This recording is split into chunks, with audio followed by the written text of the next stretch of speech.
So so if we have a strong acid, something like HCl, right? This can and will in water dissociate to H plus Cl minus. That's our acid. This is a strong acid. And then its conjugate base is the Cl minus.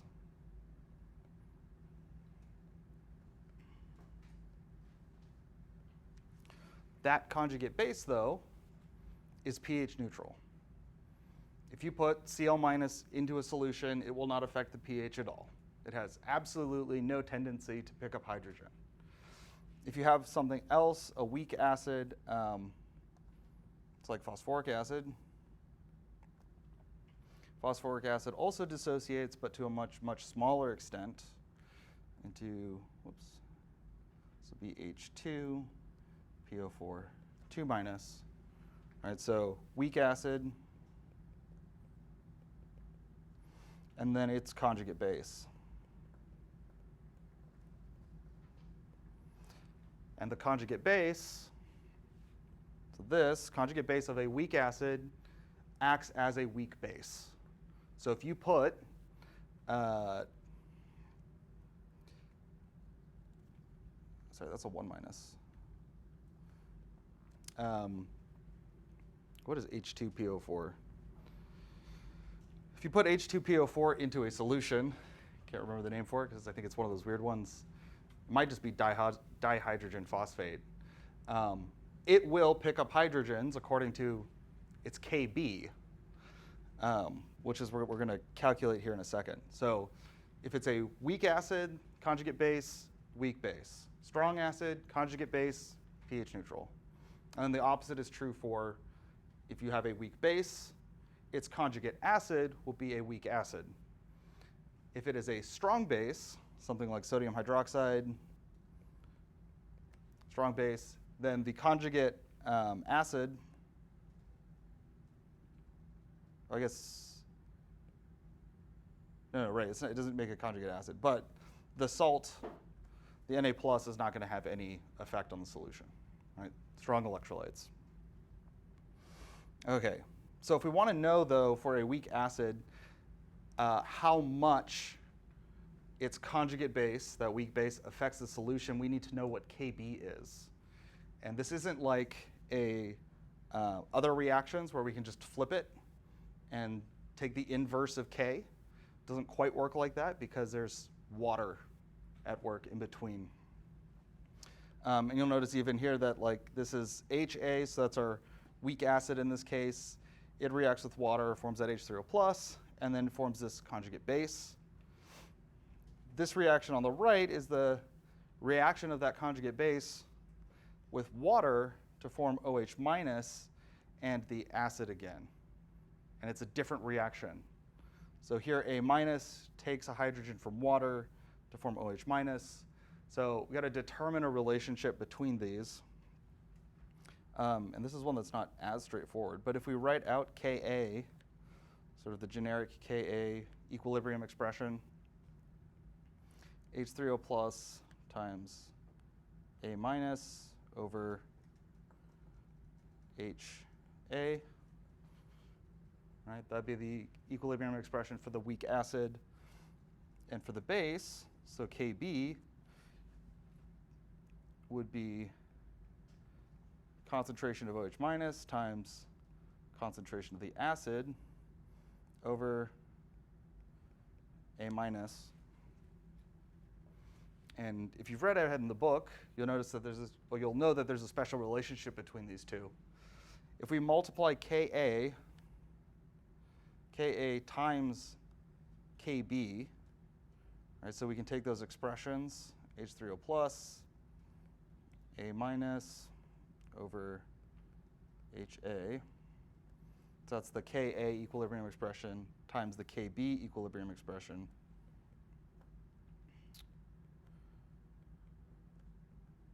That's over A minus.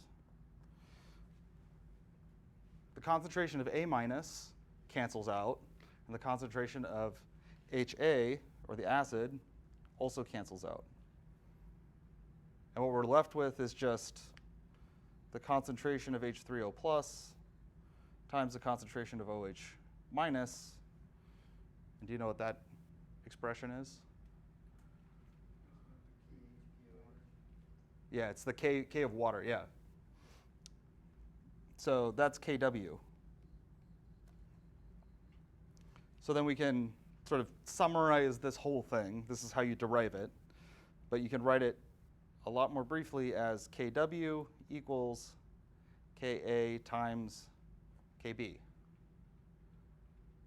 So if we have a weak acid, or if we have really the conjugate base of a weak acid, we can take the Ka of the weak acid, and we just take Kw divided by Ka equals Kb.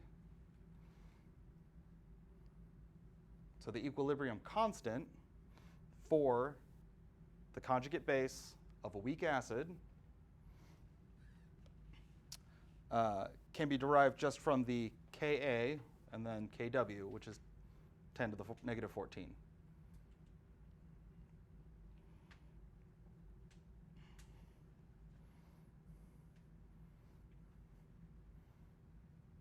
All right. So here we have, well, we want to find the pH of a 0.25 molar sodium acetate solution.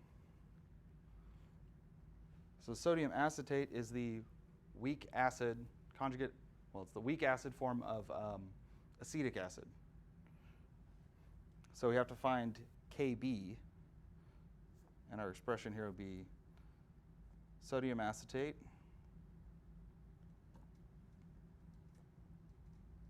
I guess technically include water here. All right, reacts with water, and we're going to get OH minus, it's also going to be Na plus, plus that acetic acid.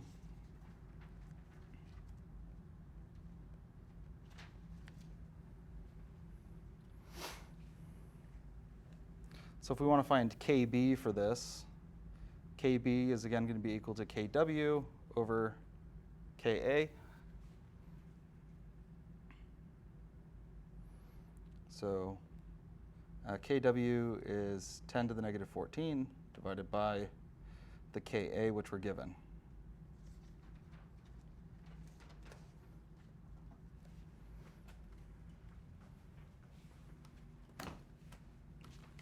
Lost my calculator somewhere.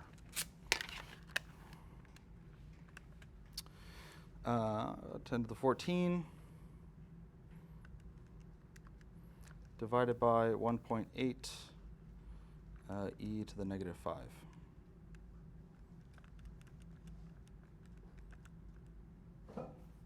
So Kb is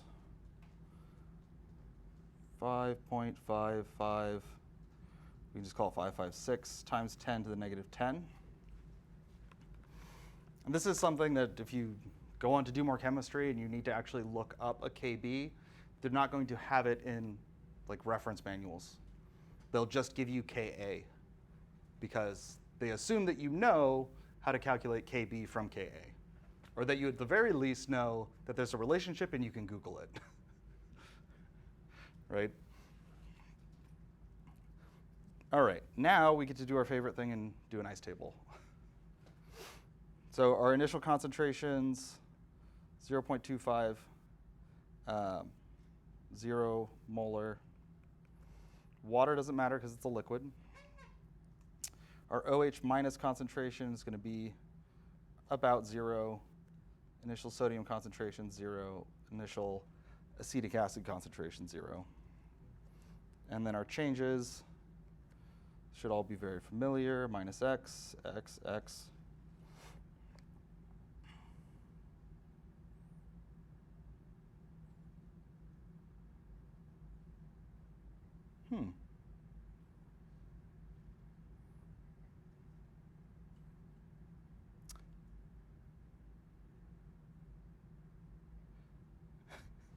I wonder if they're having sodium. When I did this earlier, I didn't include sodium. But it should still work out. although it is a spectator ion. But we're going to have 0.25 minus X.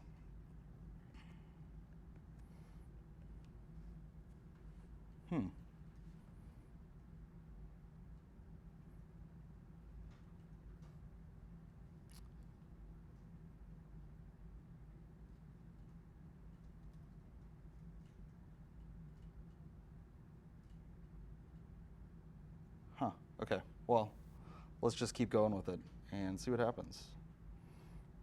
So now we're going to set our set up the KB expression, which is going to be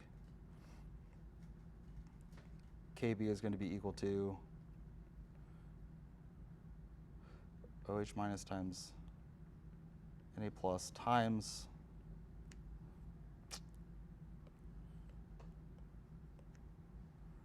run out of space. HC2H3O2 over NaC2H3O2 or get 5.556 times 10 to the negative 10 equals x cubed over 0.25. Yeah, it's not going to work. But why is sodium not included? Probably because it is just a spectator ion.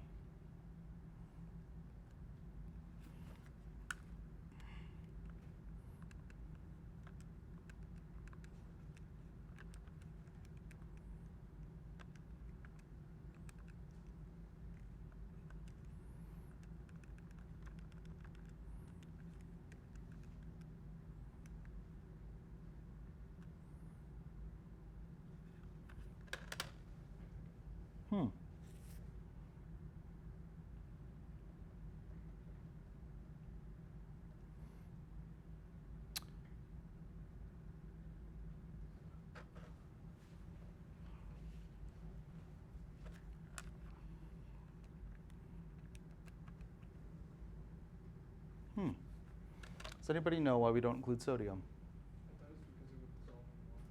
Because it's a spectator ion, right? That doesn't affect the equilibrium.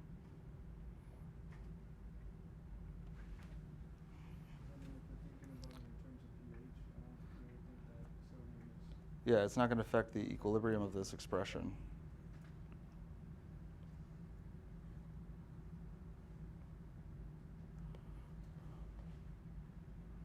Yeah.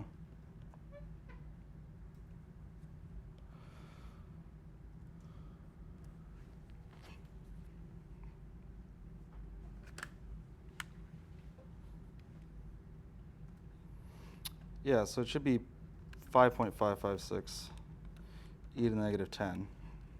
And that'll be times 0.25.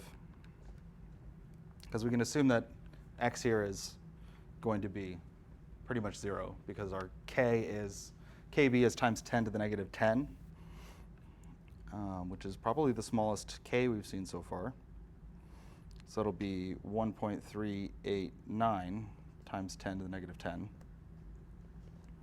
equals x squared, and then the square root of that,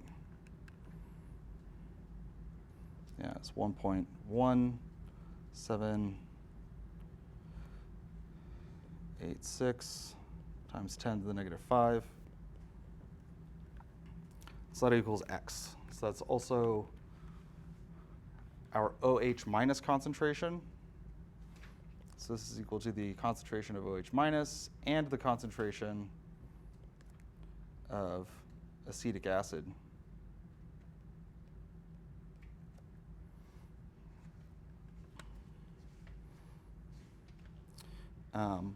But we don't want to know what either of those are. We want to know what pH is.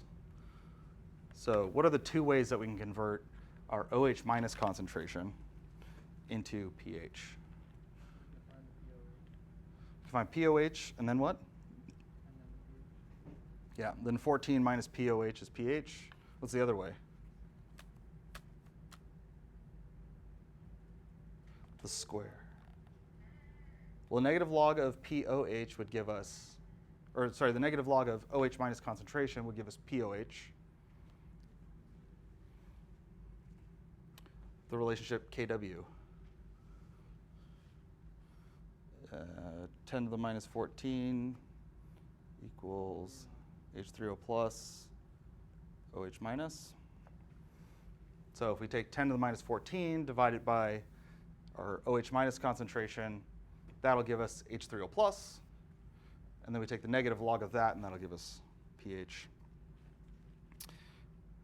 Negative log, I'm going to do the negative log of OH minus, because that's what I already have in my calculator. And then, so POH here is going to be 4.9286, but we want pH, so it's 14 minus that. And so pH is 9.07. Yeah. Cool.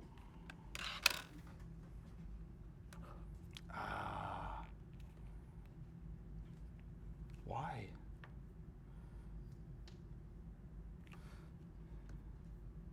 Well, at least it didn't stop recording. I just have to do this again.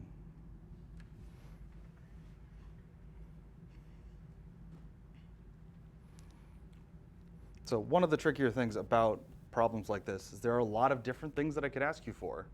I could ask you for what the equilibrium concentration of sodium acetate is, or OH minus concentration, right, in molarity, or the acetic acid concentration, or pH, or H3O plus concentration, right? There's like 6 different things, 5 different things. So just be careful that when you think you're done, go back and read the question again and make sure you've solved for the right thing. Because it's not too hard once you've finished the ICE table and you know what X is, pretty easy to calculate all those things from there, right? In this case, we can just plug in X for OH minus or the acetic acid, and then we do 0.25 minus X, that'll tell you what the acetate concentration is.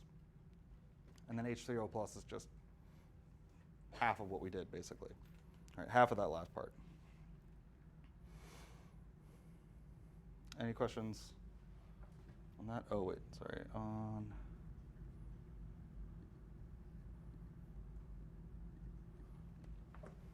Okay.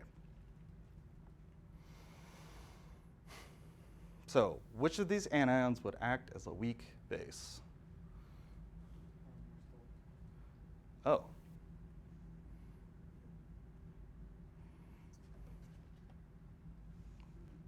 Of course.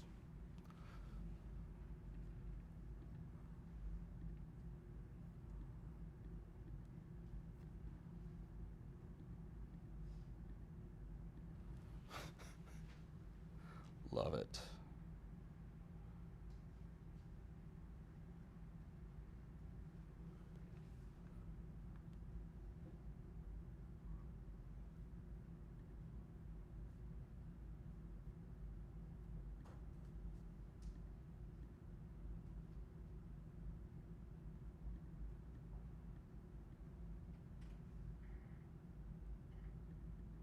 No. Dang it.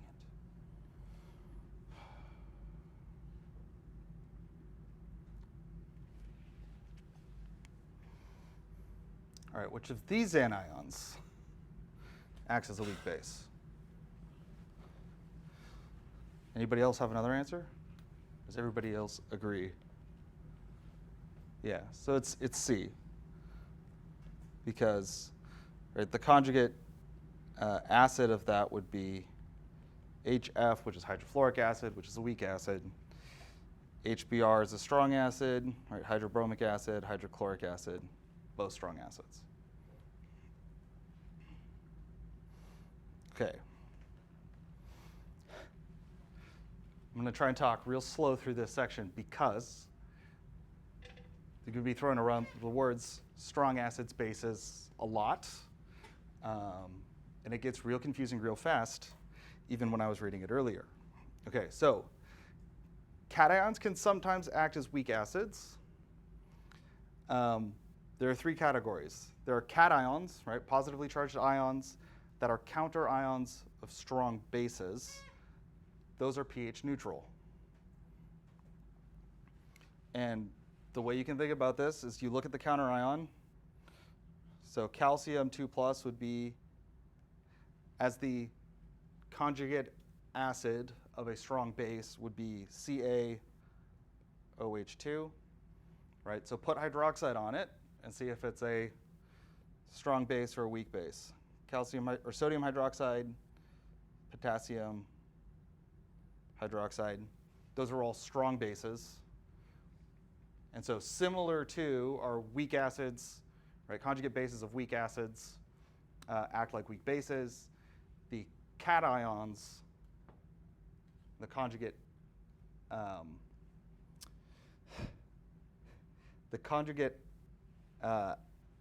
acids of strong bases are going to be pH neutral. They're not going to act like bases.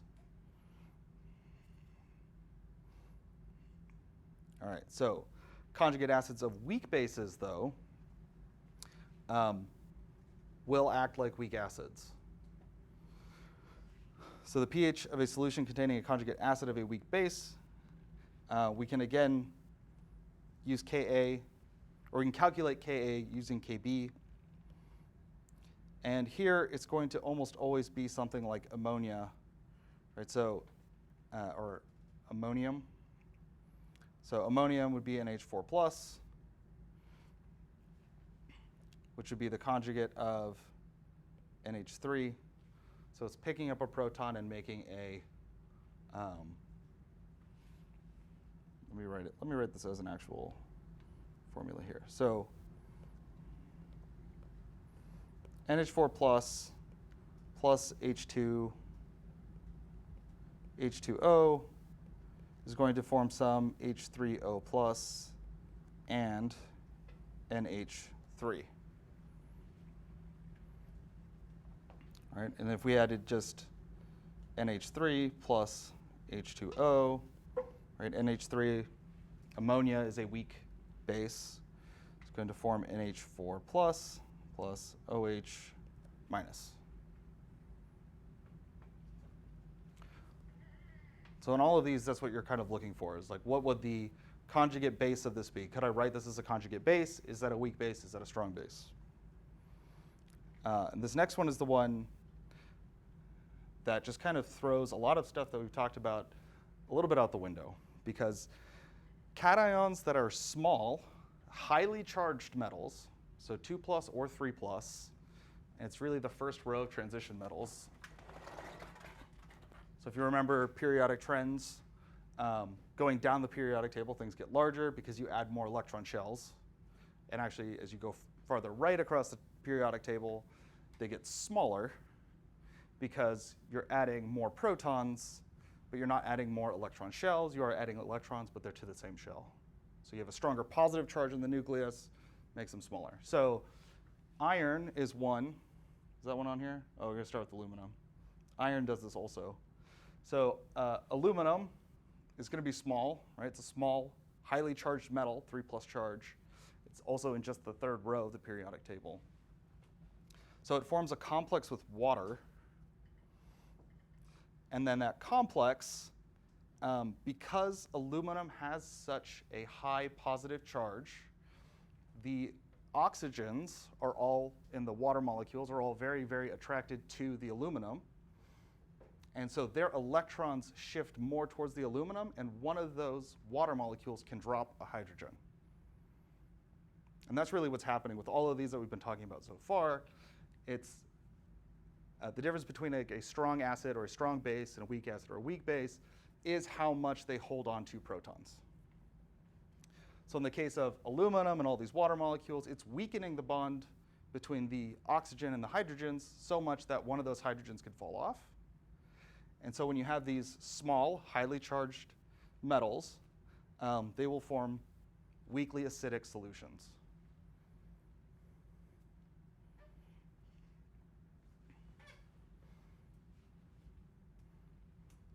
All right. So lithium, would you categorize that as a weak acid or pH neutral? pH neutral, because lithium is small, but it's also not highly charged. It's only 1 plus. So it's going to be pH neutral.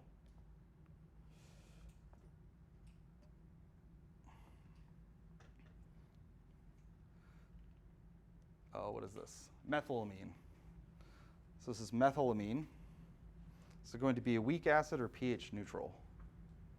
And in this case, think of what it might look like that also has nitrogen.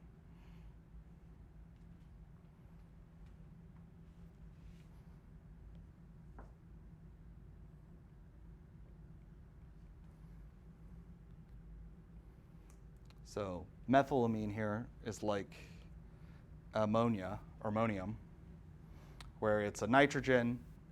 And this nitrogen, if I draw it out like this actually, so it's carbon bound to a nitrogen, and it has 3 protons on it, 3 hydrogens. Ammonium is nitrogen, and it just has 4 hydrogens. So in methylamine, we've replaced just one of those hydrogens with carbon, but it still acts the same way that ammonium does. So it can lose one of these hydrogens, partly because the whole thing has a positive charge. So if it loses one of those hydrogens, now it's neutrally charged. And so that will be a weak acid.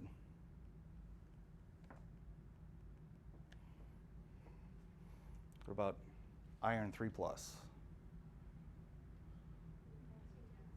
Weak acid.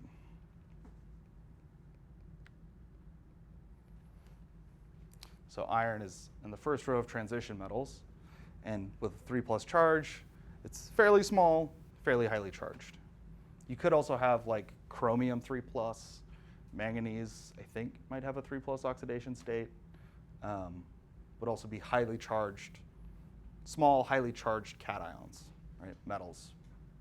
So basically anything in this first row, if it has a 2 plus or 3 plus charge, can be weakly acidic. Do you think that a 2 plus charge or a 3 plus charge is going to be more acidic? So would iron 3 plus, so it's iron 3 plus versus iron 2 plus, which one's going to be more acidic?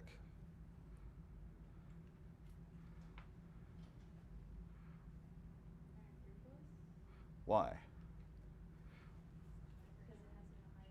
Because it has a higher positive charge. So it's able to attract more of that electron cloud from all the water molecules, and they're going to be able to more easily lose a proton. So iron 3 plus would be more acidic than the iron 2 plus. Cool. So we're going to take these concepts of these 3 different types of cations and now apply them to salt solutions. So salt solution is going to be any ionic compound dissolved in water. All right, salt is not just table salt. It's a generic term in chemistry for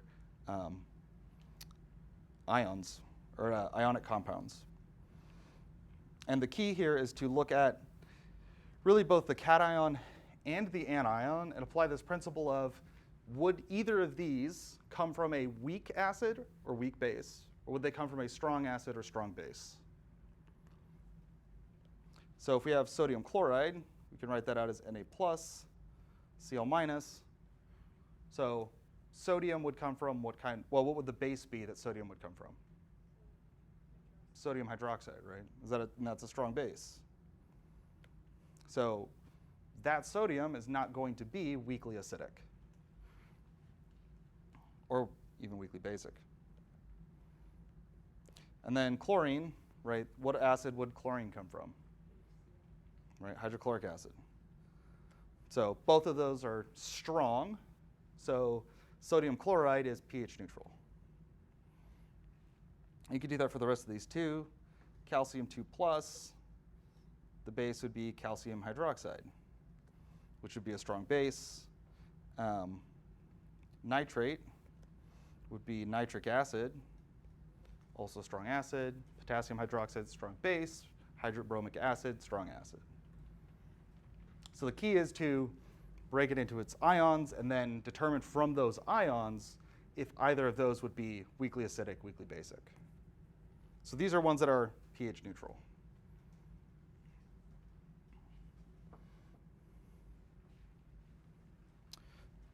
So salts in which the cation does not act as an acid, the ion acts as a base, form basic solutions. So again, we're looking at these and saying, for example, sodium fluoride. Sodium we just did, that's going to be, or would come from sodium hydroxide. But then fluoride would come from hydrofluoric acid. Hydrofluoric acid is a weak acid. So the conjugate base, fluoride, is actually a weak base. So it would be a basic solution. And then same thing with calcium acetate. So CaOH2, I guess I should write. All right, that's Ca2+. So CaOH2, calcium hydroxide, again, strong base. And then acetate is acetic acid. So again, because it could have come from a weak acid, that means it's a weak base.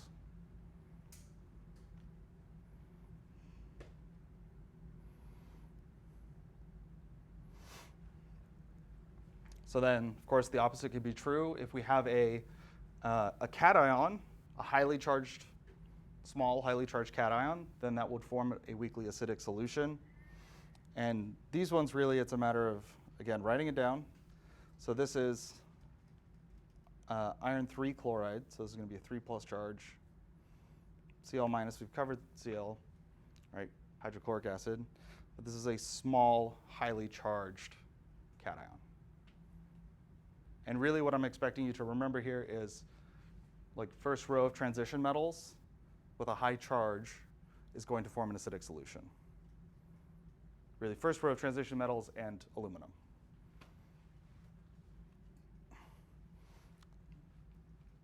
In terms of the small, highly charged cations, that is. So then for this next one, we have aluminum, right? 3+ charge, covered that one. That one's going to form an acidic solution. Its anion here is, again, nitrate, which would be nitric acid. So no contribution. And then this is the other kind of cation that you're likely to get, ammonium. So ammonium is going to act like a weak acid because ammonia is a weak base.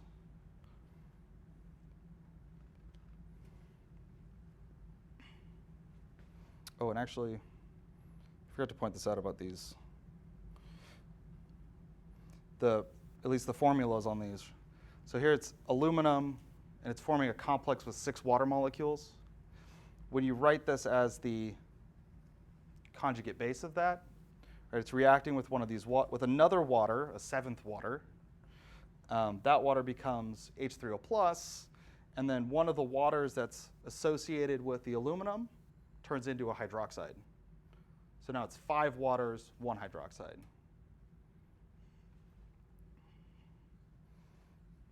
And that'll be the case with iron as well. You just replace aluminum there with iron, or one of those other metals. Okay.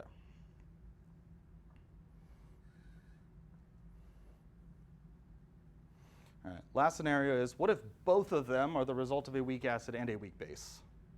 Right, so if they both can contribute some acidity or basicity, then it's going to depend. It's going to depend on the higher K value, larger K value, right? So smaller negative exponent.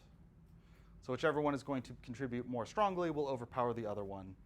It's probably going to be different by orders of magnitude. So it's the same sort of situation if we have a strong acid in a solution with a weak acid. The strong acid completely dominates, and almost none of the weak acid contributes anything.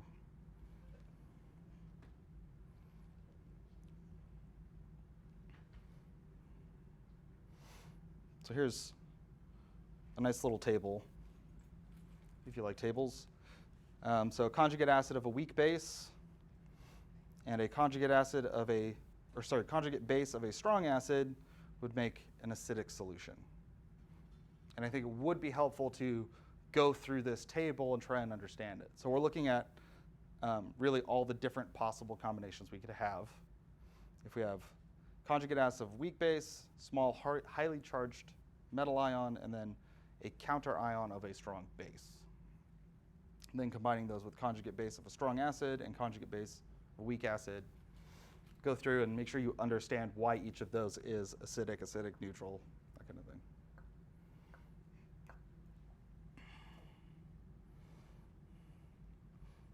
Okay.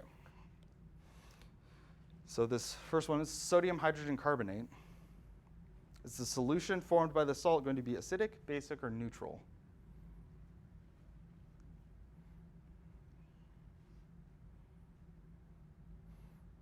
Is sodium and bicarbonate. So is sodium going to contribute anything in terms of space, right? It's pH neutral.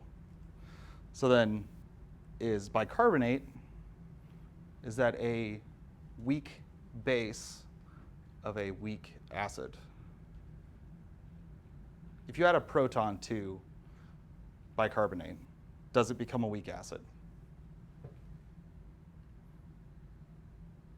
So if we add a proton to this, I'll do it this way. I'll write it out as an equation.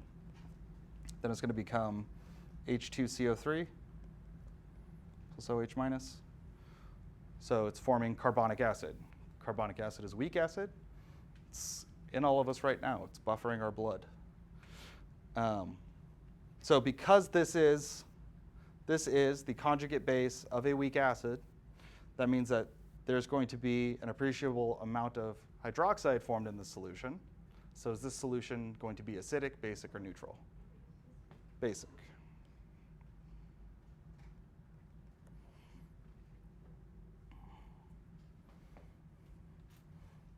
How about for this next one? I know these amines can be intimidating.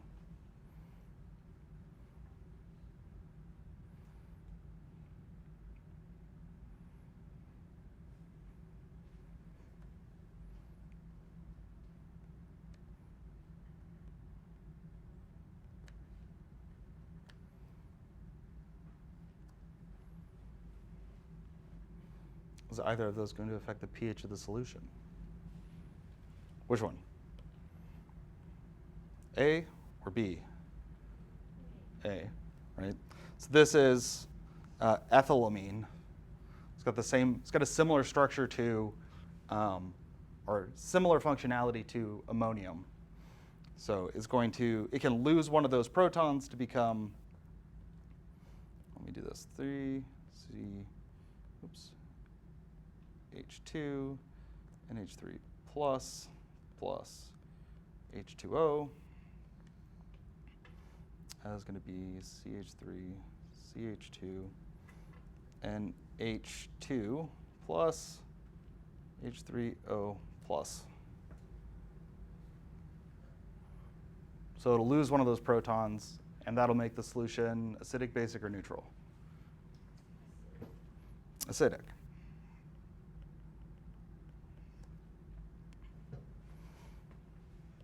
What about for C? pH neutral. So potassium is a counter ion, right? Would be potassium hydroxide, strong base. And then nitrate, NO3 minus, would be nitric acid. So both of those are strong base, strong acid. So this is going to be neutral.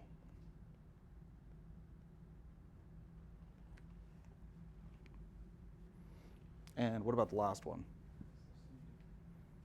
What was that? Yeah, acidic, because this is Fe3+. So first row cation, or first row transition metal, 3+ charge, is going to be acidic. And it's going to form that Fe H2O 6 3+ complex. It's just a hoot and a half. Cool. So really just comes down to, like so many other things in chemistry, breaking it down into the individual little pieces and figuring out what those pieces do.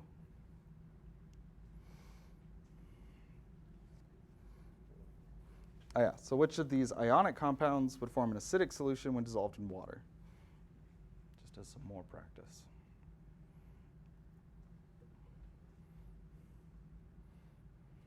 You have votes for A, for B, C? I don't know. So what would be the ions of A? What would my cation be? Ammonium. So NH4 plus, and then the anion would be bromide.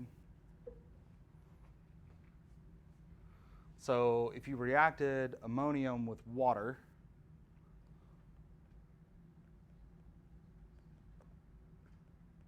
what would our products be? Oh, H3O plus. H3O plus, plus NH3. So it would form an acidic solution. So A would be the answer here, but I feel like these, good to have a lot of practice on these. How about for potassium chloride? Acidic, basic, or neutral? Neutral.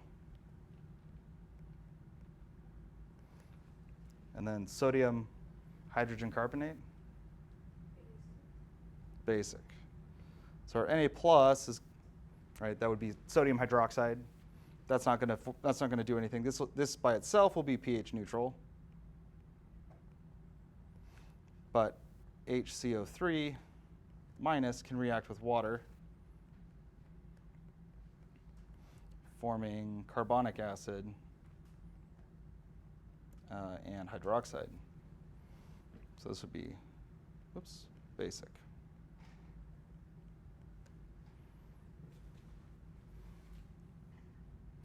Noise. So that's those acids, or salts. Now we get to talk about polyprotic acids. Again, I want to reiterate that these are all equilibrium problems with special conditions, right? So polyprotic acids, we're going to do more ice tables. For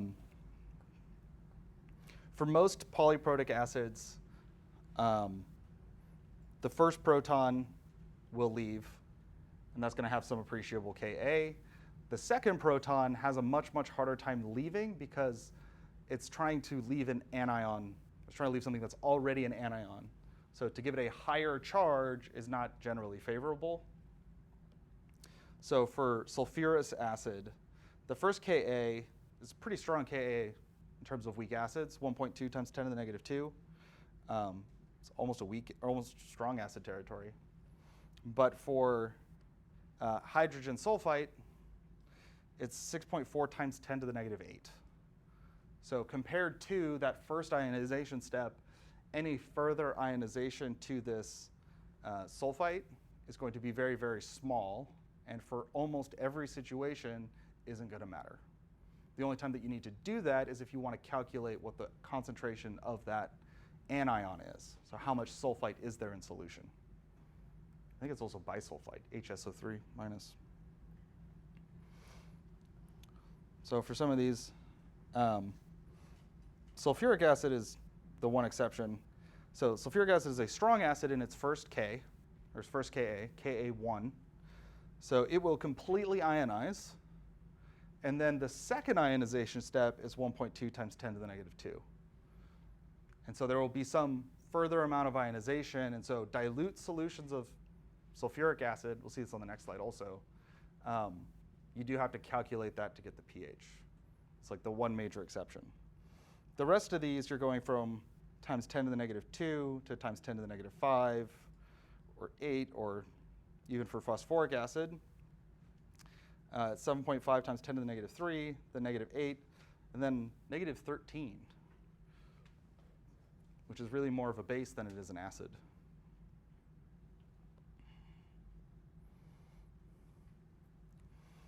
So as I was saying, because that first Ka is generally a lot larger than the second K, it's kind of like having two weak acids in a solution. If you had two separate weak acids, all of your protons would come from the stronger acid, or the larger Ka. And that's essentially what's happening here, right? We're just taking one acid and making an even weaker acid in the same solution. So yeah, the one exception is a dilute solution of sulfuric acid, and we will do one of those examples. Cool, so carbonic acid, buffer in your blood. First Ka, the first Ke for carbonic acid is 4.3 times 10 to the negative 7. And then the second one is 5.6 times 10 to the negative 11. But we're going to need a nice table for this, just like every other problem. So H2CO3 reacts with water. And we're going to get H3O plus HCO3 minus.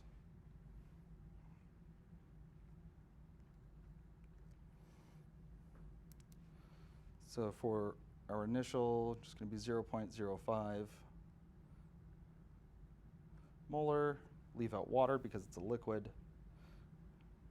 Essentially no H3O plus and no bicarbonate. And then our change, minus x plus x plus x. 0.05 minus x, x and x. Just so we keep reviewing this and it stays in your mind, why is this about 0 instead of actually 0?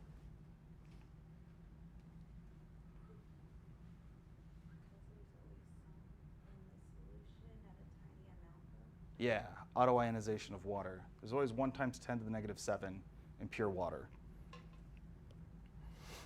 Okay, so now we set this equal to K. And our K, make sure you're using the Ka1. So it's 4.3 times 10 to the negative 7 equals x squared over 0.05 minus x. And our K here is really, really small.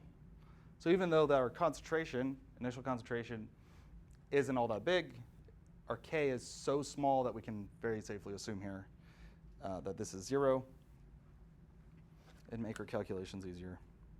It's going to be 4.3 e to the negative 7 times 0.05, 2.15 times 10 to the negative 7 equals x squared. And then the square root of that is going to be 4.6368 times 10 to the negative 4.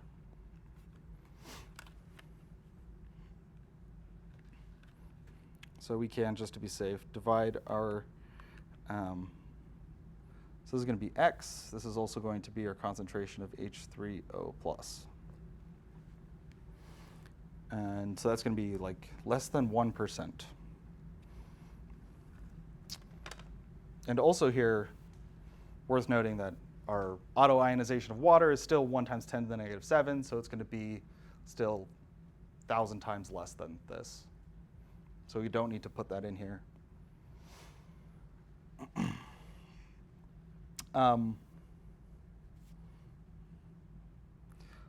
So now, just because,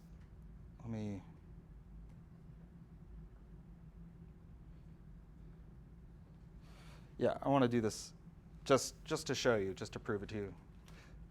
We can take these numbers now, this 4.6368 times 10 to the negative 4, and now our concentration of, well, this is going to be not just the acid concentration present, but it's also going to be the bicarbonate, HCO3 minus. And just very quickly set up another ice table. This could be H3O plus, 2 minus. So this will be 4.6368. You don't have to follow along for this part. And then our initial concentration here is going to be 5.6 times 10 to the negative 11. Oop, no, sorry. It's also 4.6368 times 10 to the negative 4. Carbonate is going to be 0.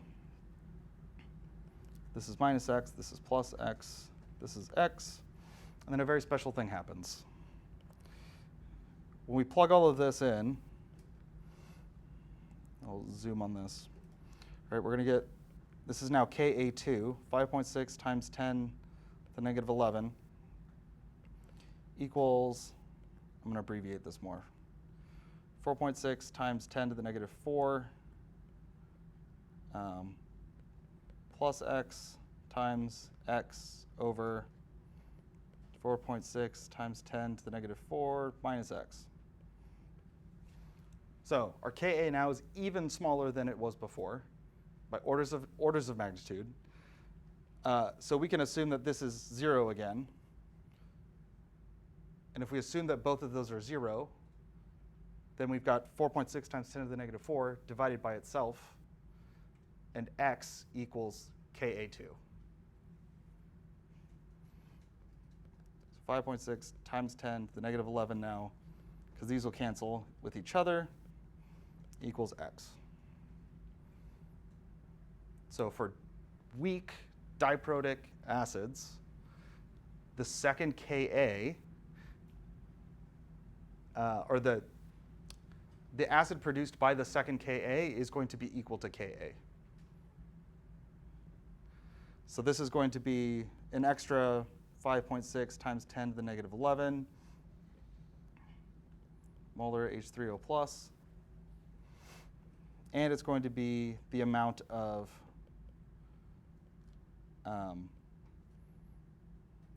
conjugate base.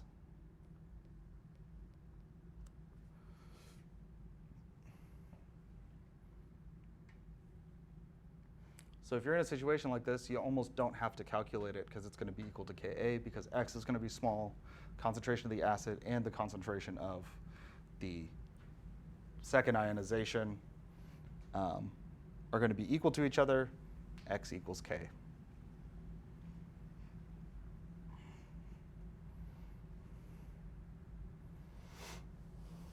So here's the sulfuric acid solution. Now, sulfuric acid solution is also nice because you can skip one of your ice tables. So the first ionization for sulfuric acid, it's a strong acid. So you get all of that as H3O plus. So we can write it out just to, I'm not going to write out the whole ice table here. I'm just going to say H2SO4 plus H2O, right, gives us H3O plus HSO4 minus. And this is going to happen completely. So we'll use up all the H2SO4, and we'll get 0.0075 molar H3O plus and 0.0075 molar HSO4 minus.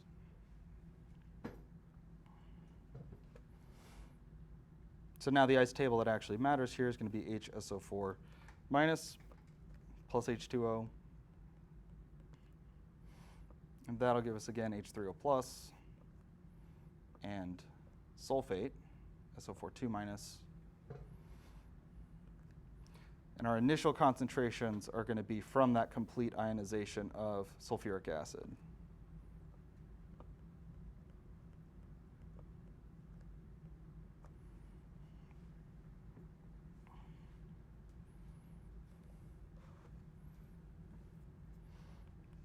So initial, change, end, minus x, plus x, plus x.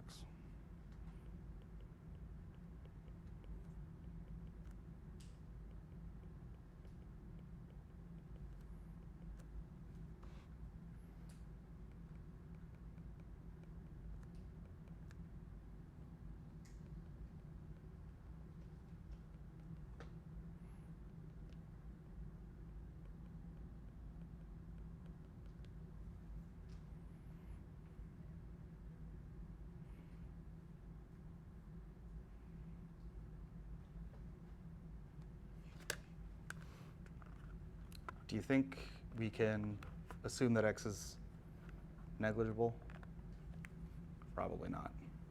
Because we're going to end up with the same situation that we ended up with before, where if we get rid of these X's, then these cancel out, and now it's going to be 1.2 times 10 to the negative 2 equals X. So we can check. We can say 1.2 e to the negative 2 divided by 0.0075.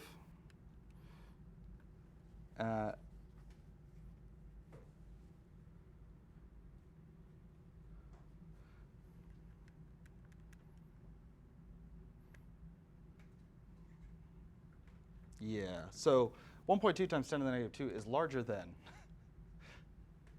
0.0075. So not going to work. I guess if the solution was sufficiently concentrated, but then the amount you would get wouldn't matter. So we do have to do a quadratic. And this is going to be 1.2 e to the negative 2 times 0.0075.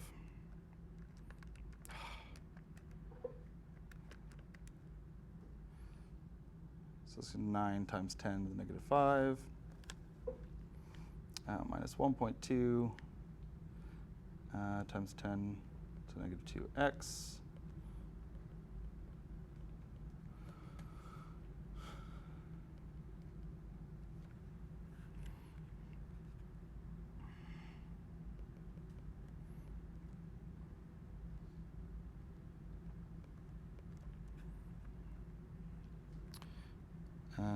This is going to be 1.2. Oh, this is going to be 1.95 times 10 to the negative 2x minus x squared.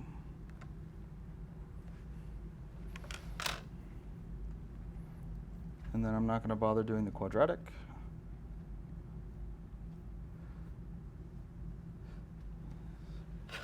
So here, you're going to get two x values. One of them is going to be negative. The other one is 0.00386.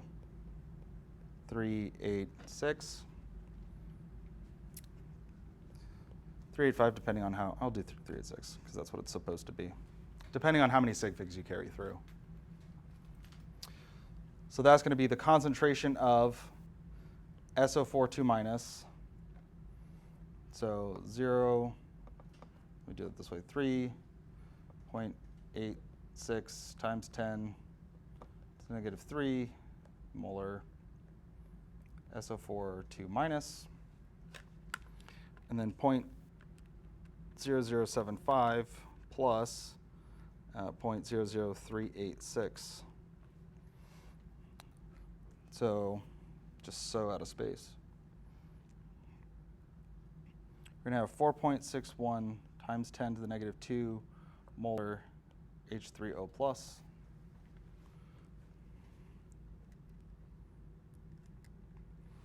And then the negative log of that.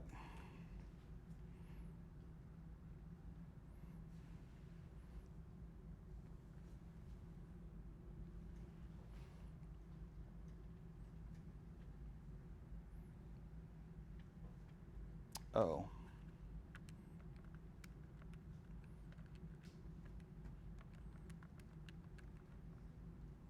Okay, there we go. Right. So 1.945 is the pH. This and this.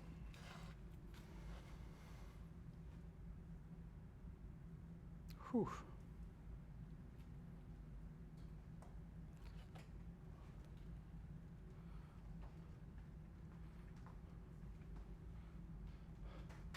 Any questions? So the thing to look out for here that makes it different from a regular problem is it's a dilute solution of sulfuric acid. It's the one time that this happens.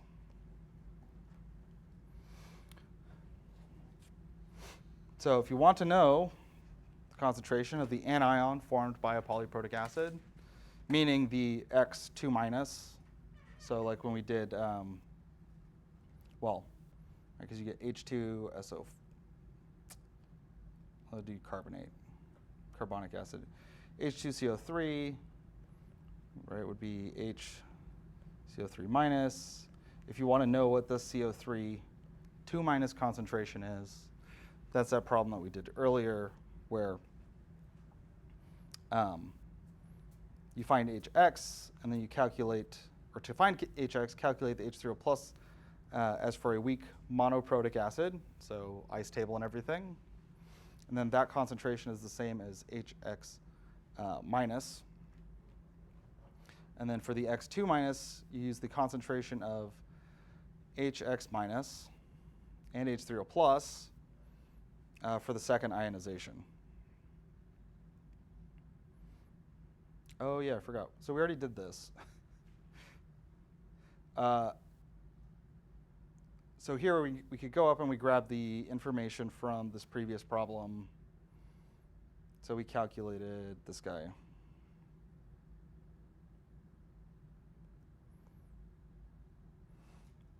So this is really the same problem, and we calculated that 4.6368 times 10 to the negative 4 is equal to X, which is equal to H3O plus, which is also equal to HCO3 minus.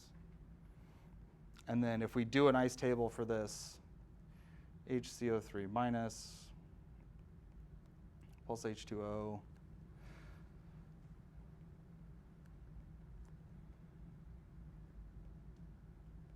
right, we'll get this, and then we type in 4.6 times 10 to the negative 4, and I'm abbreviating here because it's not going to matter, this number.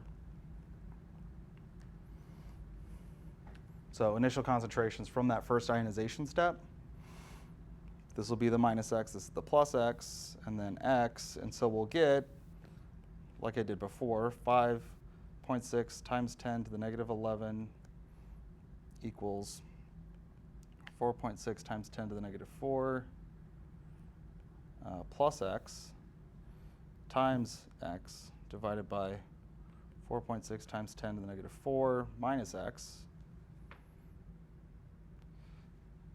K is super, super small. So these are 0. Then you can even do it in a different color. 4.6 will be divided by 4.6 times 10 to the negative 4. So X will equal Ka. Or X will, sorry, yeah, X will equal Ka. So then our concentration here of CO3 2 minus is going to be 5.6 times 10 to the negative 11 molar CO3 2 minus.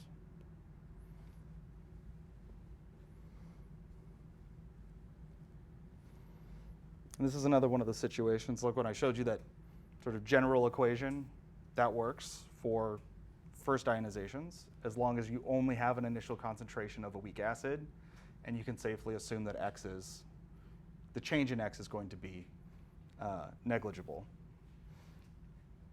It's fine if you use that, but you need to know when it's appropriate to use and how to test if it's okay to use. This is a similar thing. If you've got a diprotic acid and you want to know what the concentration of the X2 minus is, then if you do the first ionization, you can just say the second ionization is Ka2, be Ka2.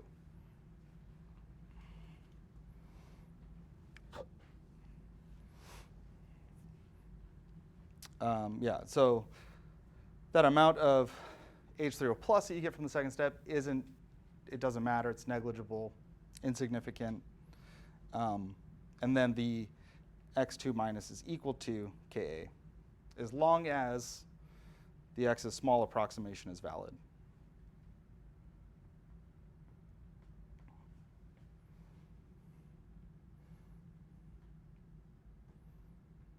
All right.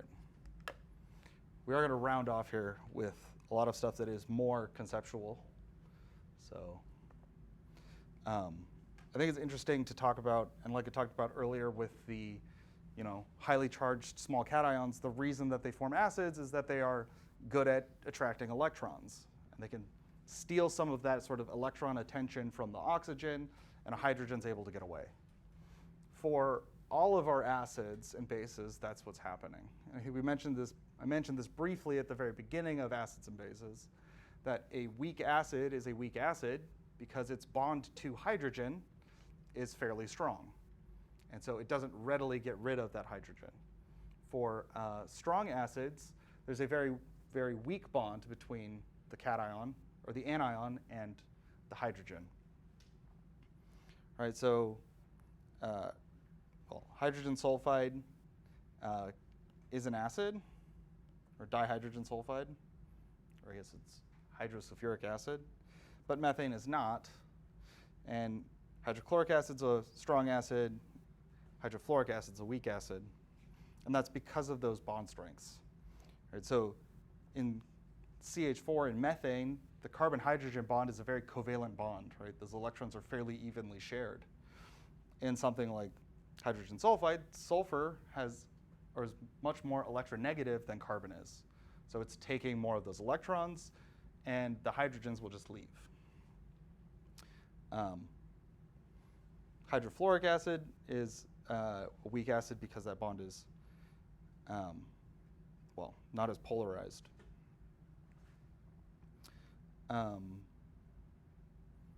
So to act as an acid under the Bronsted-Lowry definition, right, it has to donate that proton.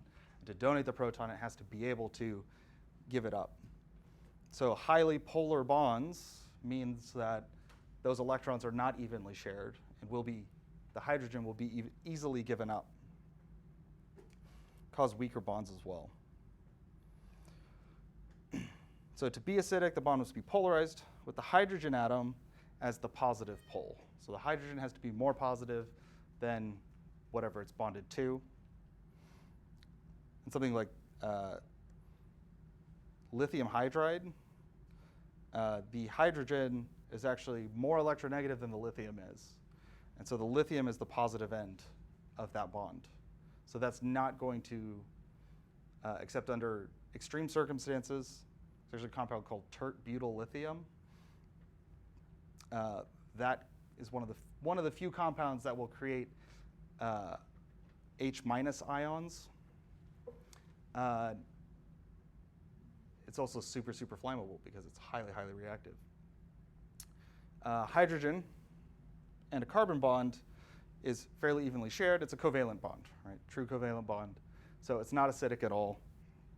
But in hydrofluoric acid, fluorine, there's if you go into r/chemistry memes, there's a lot of memes about fluorine because it is so electronegative, it defines the electronegativity scale. So when it's bound to hydrogen, it's way, way more electronegative than hydrogen. But because it's also so electronegative and it's so small, they're kind of held together by that ionic charge, or the ionic difference. So strong bonds, weak acids. So the bond energies, you can measure these. Hydrofluoric acid has a stronger bond than hydrochloric or hydrobromic acid, which is what makes it a weak acid. Actually, the way you measure these bond energies is really, really cool. You hit them with a laser, and then you turn the energy of that laser up until the bond snaps. And then you measure what the laser output was at the frequency of the bond. So here, if we look at these bond energies too, we can say that, actually, hydrobromic acid is a stronger acid than hydrochloric acid. It's kind of a moot point because they both dissociate completely, but it would be a little bit easier to dissociate hydrobromic acid.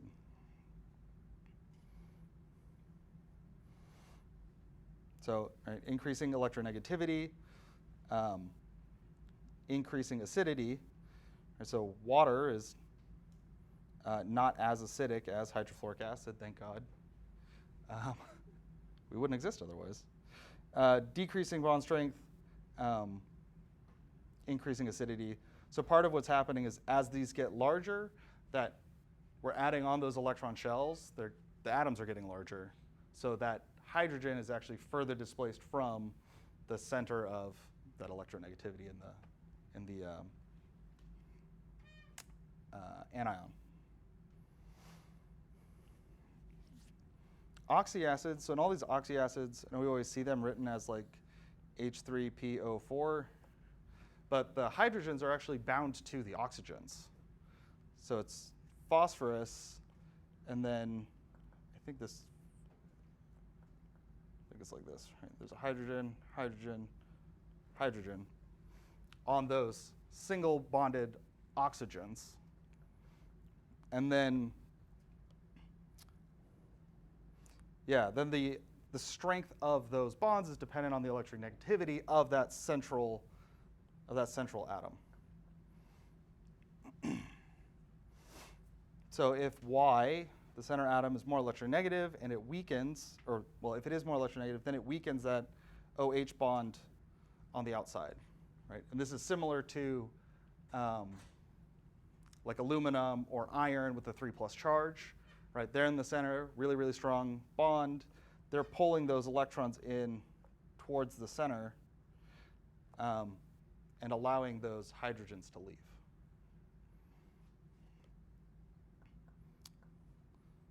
So things like hydroiodic acid, not hydroiodic, just iodic acid, bromic acid, or chloric acid, where it's HiO3. As those get more electronegative, then they become stronger acids, because that central atom is stealing electrons. Also, the greater number of oxygen atoms bound to Y, the stronger the acid, because those oxygens, if they're not bound to a hydrogen themselves, contribute more electron density, or withdraw more electron density. So chloric acid is actually one single bonded oxygen, and then chlorine can have an expanded octet here, and it has 3 double bonds to oxygens. So all of that is drawing a lot of electron density from the oxygen that does have the hydrogen, makes it a strong acid. And this is almost getting into, we're not talking about all organic molecules here, but this is getting into like concepts that you'll get in organic chemistry, where it's how are electrons being manipulated around a molecule to cause different properties of that molecule. So this happens in organic molecules as well. If you have, and actually we'll see it on the next slide, I think. If you have a carbon that's bound to an oxygen, those electrons, all of the electrons around that carbon are more directed towards the oxygen. And there are functional groups, or different things that you can have bound together, that cause that to be especially true. And you can actually you can deprotonate carbon in some situations, just by weakening that bond. So with that in mind, on this slide, which proton's shown in red, so these ones, is more acidic?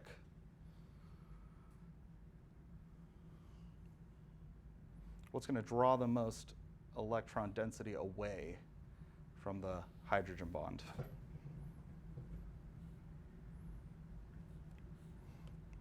A? What's for A? Yeah.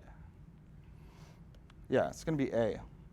Because here we have carbon and it's attached to 2 different oxygens, rather than this carbon is just attached to this one oxygen. So that this is going to be more acidic. And actually, another thing that can happen here is you get a resonance structure, so that if this, let me draw it this way, if that hydrogen is removed, I'll do this. Then we have oxygen, and this is going to be minus. These electrons, right, that's an electron pair, those can be shared in a resonance structure. And this would be the other resonance structure. So those 2 oxygens can actually share that charge. So that makes it even more likely to lose that hydrogen. It's also why this is called this is a carboxylic acid. This is an organic acid. This is just methanol.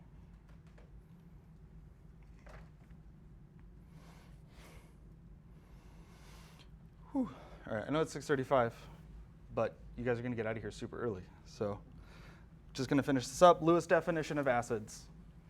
We're not going to use this definition a lot. There are a few Lewis acids that I want you to remember, and I want you to remember the definition.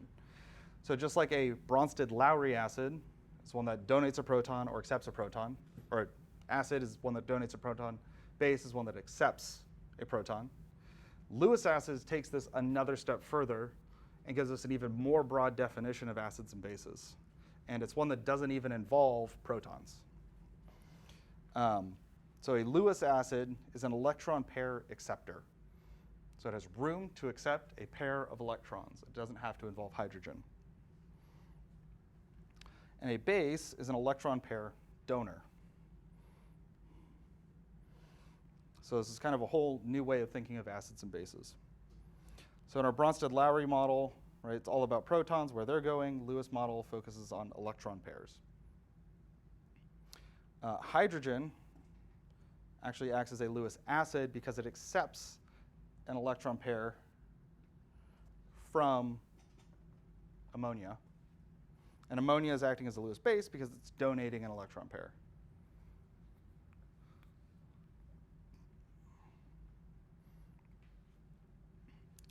So the Lewis definition expands our substances that can be considered acids.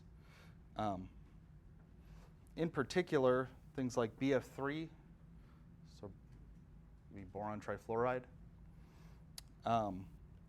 It's a special one if you remember your Lewis dot structures. Boron, fluorides. All right, so if you to draw the correct Lewis dot structure for this, it would look like this. And boron here only has 6 electrons in its valence shell.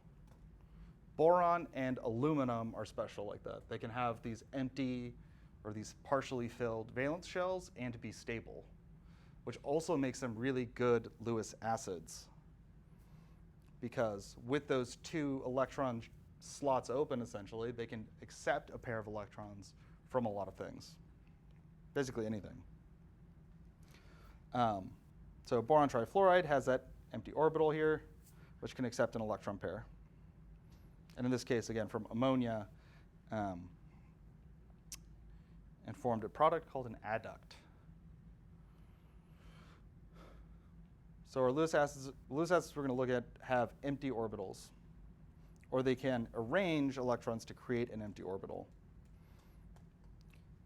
So incomplete octets are going to be aluminum and boron, various compounds of those. So you could have, it could be boron trihydride, it could be aluminum trihydride, or it should be just aluminum hydride in that case. Or it could be aluminum chloride or boron chloride, trichloride. And those are all going to act as Lewis acids.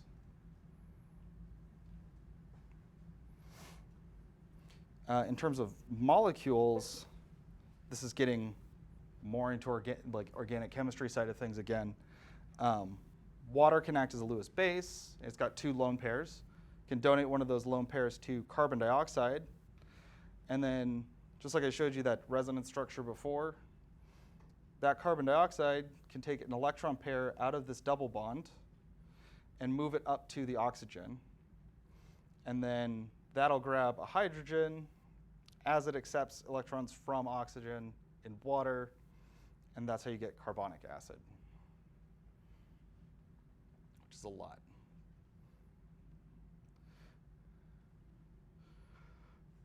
Cations can also act as Lewis acids. That's kind of why I brought up when I talk about aluminum hydroxide, or aluminum, right? That's one of the small cations with a high charge, highly charged small cations. The aluminum there is acting as a Lewis acid. The water is a Lewis base to form this, I believe that'd be an adduct also.